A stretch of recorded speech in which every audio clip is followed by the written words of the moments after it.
आजच्या भागामध्ये आपण पाहणार आहोत की जय आणि गौतमने आता आई आणि आजीला हाक मारून खाली बोलवून घेतलेलं असतं।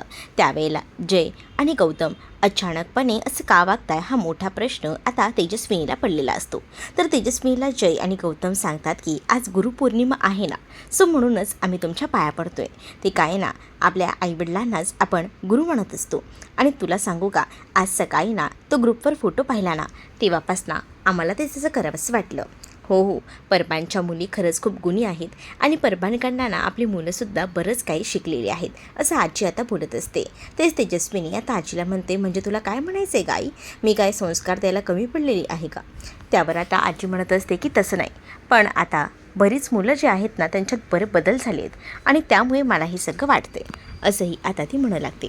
तेच दुसरीकडे आता पाहायला मिळत असतं की इकडे गौतम आणि जय आता मात्र औक्षणाचं ताट करायला तयार बिंदूला सांगतात। आणि मग बिंदू आता ते औक्षणाचं ताट घेऊन आलेली असते। तर पहिल्यांदा गौतम आपल्या पायातील शूज बाजूला काढतो आणि लगेच तेजस्विनी आणि आजीचं औक्षण करत असतो। आजीचं आणि तेजस्विनीचं औक्षण केल्यानंतर आता इकडे जयसुद्धा पुढे येतो आणि जयसुद्धा औक्षण करतो। तर बिंदू यांचे फोटोज काढत असते। आजी आता बिंदूला सांगते की आज ना मुलांच्या आवडीचं काहीतरी व्हायला हवं। तेच बिंदू म्हणते की आज काहीतरी गोडाचाच पदार्थ बनवायला सांगते। जय आता पटकन आतमध्ये जातो, कारण त्याला कामावर जायलासुद्धा निघायचं असतं। तेच तेजस्विनी थोडासा विचार करत असते। दुसरीकडे आता शरू ऑफिसचं काम करत असते। तेवढ्यातच गौतम तिथे येतो आणि गौतमचं आज प्रेझेंटेशन असतं। त्याचं पहिलंच प्रेझेंटेशन असल्यामुळे त्याला खूप जास्त जरा भीती वाटत असते, पण त्याला आता या प्रेझेंटेशनसाठी एक असा स्वतःचा एक माणूस आपल्या पाठीशी असावा असं वाटतं। ते आसावरीला कॉल करतो आणि आसावरीला कॉल करून तिच्याकडनं गुडलक घेत असतो। तेव्हा शरू म्हणत असते की अगं गौतम जिजूला जरा झप्पी बिप्पी दे काहीतरी। मग आता तेव्हाच आसावरी म्हणत असते की हे काय आहे सगळं, नको नको, ती लाजत असते। गौतम आता फोन ठेवतो आणि शरूच्या पाया पडू लागतो। त्यावर शरू म्हणते की हे सगळं काय करतोयस तू? गौतम आता शरूला सांगत असतो की नाही, खरं तर ते काय आहे ना, मी तुझ्या पाया फक्त यासाठी पडतोय, तू माझी गुरु आहे, आज गुरुपौर्णिमा आहे ना, सो म्हणून। मग त्यानंतर प्रत्येकजण कामाला लागतात। तेच आता सुभाषना कामावरनं घरी आलेली असतात। सुभाष जसे घरी येतात तसे मात्र आता इकडे रडारड सुरू असते एका लहान मुलीची। ती लहान मुलगी दाराबाहेर बसलेली असते आणि रडत असते। तिला आता सुभाष विचारत असतात की तुझं नाव काय, तू कुठून आली आहेस? पण त्या मुलीला ऐकताही येतच नसतं आणि बोलताही येत नसतं आणि त्यामुळे ती मुलगी काहीच बोलत नसते। सुभाष आजूबाजूला पाहतात की तिचे आईवडील कुठे दिसत आहेत का, पण तिथे त्याला कोणीच दिसत नसतं। सुभाष आता जात असतात, तेच तिचा हात त्याने धरलेला असतो। तेव्हा ती मुलगी आता काहीच बोलत नसते। तर सुभाष तिला म्हणत असतात की बघ, हे बाजूला घर आहे का, ते माझंच आहे, चल मी तुला माझ्या घरी घेऊन जातो।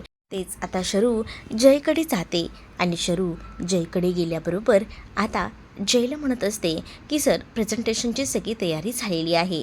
पण त्यावर जय आता शरूला सांगत असतो की कोणतीही चुका करू नकोस मेल करताना, कारण तुला चुका करायची सवयच आहे। मग ती म्हणत असते की मला चुका केल्यानंतर तुमचा जो काही आरडाओरडा मिळतो ना, ते मला बघायला आवडतं, ऐकायला आवडतं, असे ती म्हणते। तेच बॅगेतनं काढून ती स्वामींची मूर्ती एक छोटीशी तिने आणलेली असते आणि ती जयला देते आणि गुरुपौर्णिमेच्या शुभेच्छा देते। गुरु म्हणून मी जेव्हापासून इथे आली कामावर त्यापासून मला बऱ्याच गोष्टी तुम्ही शिकवल्या, कारण मला काही नॉलेज नव्हतं, पण तुम्ही मला खूप असं नॉलेज दिलं। आणि ते सगळं बोलत असताना जय एकदम हरवून जातो। तर शरूला तो म्हणतो की तू ठीक तर आहेस ना? तर जयला आता शरू सांगत असते मी ओके आहे। पण त्यानंतर आता त्याला ती स्वामींची मूर्ती देते, तो टेबलवर ठेवतो, ते स्वामींचे आशीर्वाद घेतो।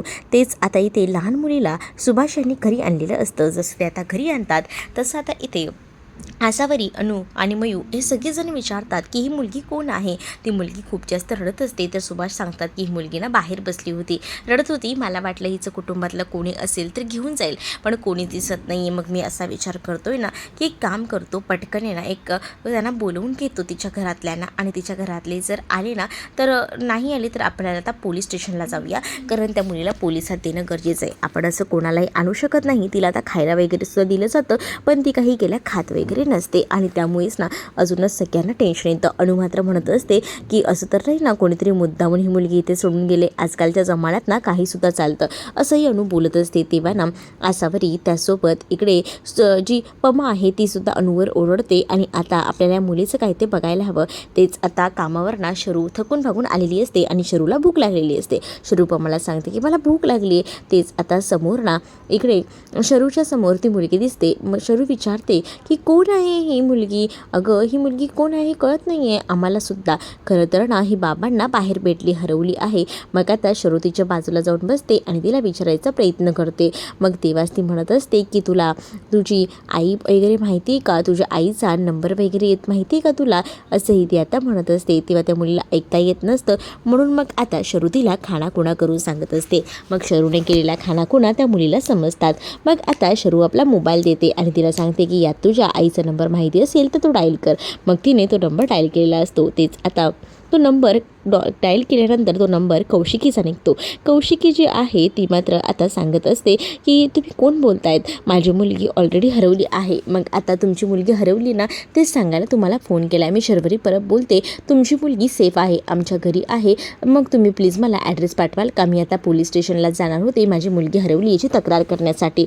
त्यावर शर्वरी सांगत असते की नका जाऊ, मी तुम्हाला ॲड्रेस पाठवते. तर तोपर्यंत कौशिकी सांगत असते की प्लीज तुम्ही माझ्या मुलीचा सांभाळ करा, कारण तिला बोलता येत नाही, ऐकता येत नाही. तेच आता सगळं काही समजलेलं असतं, म्हणून लगेच देवाकडे प्रसाद ठेवायला इकडे मात्र पमा जाते आणि देवाकडे प्रसाद ठेवून झाल्यानंतर ती आता त्या झोपाळ्यावर त्या मुलीला बसवते आणि त्या मुलीला आता हळूहळू का होईना स्वतःच्या हातानं भरवत असते. जेव्हा ती आता भरवते ना तेव्हा तिला साक्षात समोर स्वामीच बसले आहेत असा भास होऊ लागतो, कारण स्वामींच्या रूपात ती मुलगी आली आहे असं जेव्हा तिला दिसतं तेव्हा मात्र आता पम्माचे डोळे भरून आलेले असतात. पम्माने कधी इमॅजिनच केलं नव्हतं की एवढ्या सगळ्या गोष्टी अशा घडतील. तेच आता शरू सगळीच जण घरातले पम्माकडे पाहतात की पम्मा अशी का करते. मग पम्माना स्वामींचे आभार मानत असते. त्याच वेळेला शरूला आणि सुभाषांना म्हणत असते ती की तुम्ही मला म्हणाला होतात ना की स्वामी कोणत्याही रूपात येऊन दर्शन देतील, अगदी तसंच झालेलं आहे. स्वामींनी ना ह्या मुलीच्या रूपात येऊन मला दर्शन दिलेलं आहे. तुम्हाला माहीत नाही आहे पण मला माझ्यासमोर स्वामी दिसत आहेत असंही आता पम्मा बोलत असते. तर ती लहान मुलगी जी आहे ना ती मात्र हसत असते. तोपर्यंत कौशिकी आलेली असते आणि कौशिकी जशी येते ना तशी ती लहान मुलगी कौशिकीकडे धावत जाते आणि तिला भेटते आणि तिला जवळ घेते. कौशिकी तिला म्हणत असते की तुम्हाला हात सोडून गेलीस ना त्यामुळे हे सगळं झालं. त्याचबरोबर परत झालं तुम्ही कॉल केलात. शर्वरी परब कोण आहे तेच पम्मा आपली मुलगी आहे असं सांगते. शर्वरी परबला आता कौशिकी थँक्यू असं म्हणते आणि बोलू लागते की थँक्यू, आज तुमच्यामुळे माझी मुलगी मला सापडली, नाहीतर मला भीती वाटत होती. ते सुभाष म्हणतात की मुलींच्या जातीला असं सोडू नका, तिचा हात तुम्ही धरून ठेवायला पाहिजे होता. तेच आता कौशिकी म्हणत असते खरं तर ना मी तिला डॉक्टरकडे घेऊन जात होते, मी तिचा हात धरलाच होता, पण ती हात सोडून कधी कुठे गेली ना काहीच कळलं नाही.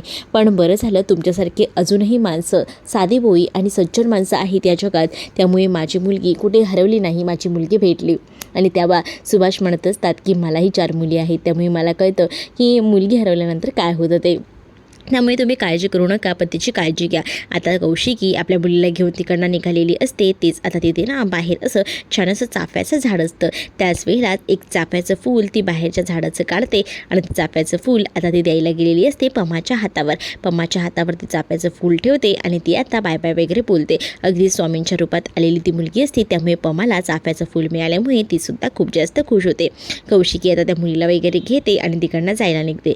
तेव्हाच पम्मा खूप जास्त हॅप्पी असते. तेच पुढील भागामध्ये पाहायला मिळतं. आजीने आता जयला विचारलेलं असतं की काय रे, कोणती मुलगी आवडायला लागली वगैरे की काय. मग तेव्हा तो म्हणतो की मी कोणाच्या प्रेमात वगैरे पडलेलो नाही आहे, मी सहज तुला विचारलं रे, तू डायरेक्ट प्रेमाच्या भाषा करतोयस, म्हणजे याचा अर्थ नक्कीच तुला मुलगी कोणती तरी आवडायला लागली आहे. असंही आता आजी मुद्दामून जयची मजा घेत बोलत असते. तेच इथे ना ऑफिसमध्ये गेम सुरू असतो, तर इकडे जयच्या डोळ्याला पट्टी बांधलेली असते आणि जय असा डायरेक्ट पडणार. तेच आता शरूने त्याला सावरलेलं असतं, तर जय देखील शरूकडे पाहत राहतो. तो मला भाग कसा वाटला कमेंटमध्ये सांगा.